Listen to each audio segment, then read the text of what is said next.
السلام عليكم طلاب الصف الأول ابتدائي. مادتنا لهذا اليوم قراءتي. درسنا هو محفوظة بعنوان دعاء. هسه طلاب أنا راح أقراها وأريدكم تقرون وياي. يلا نبدي نقرأ. بسم الله. أدعوك يا إلهي يا رافع السماء، يسر علي درسي بالجد والذكاء، واحفظ أبي وأمي وكل أصدقائي، يا واسع العطاء ربي استجب دعائي.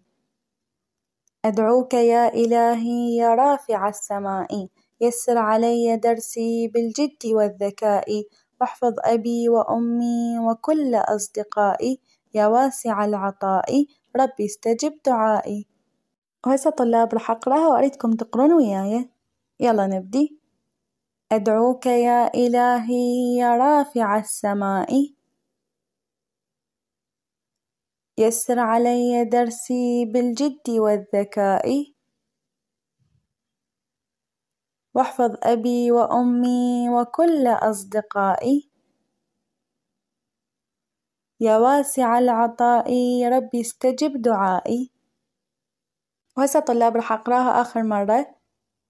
أدعوك يا إلهي يا رافع السماء، يسر علي درسي بالجد والذكاء، واحفظ أبي وأمي وكل أصدقائي، يا واسع العطاء ربي استجب دعائي. ولهنا يكون خلص درسنا لهذا اليوم. أتمنى تكونوا استفاديتوا منه. ألتقيكم في درس جديد إن شاء الله. مع السلامة.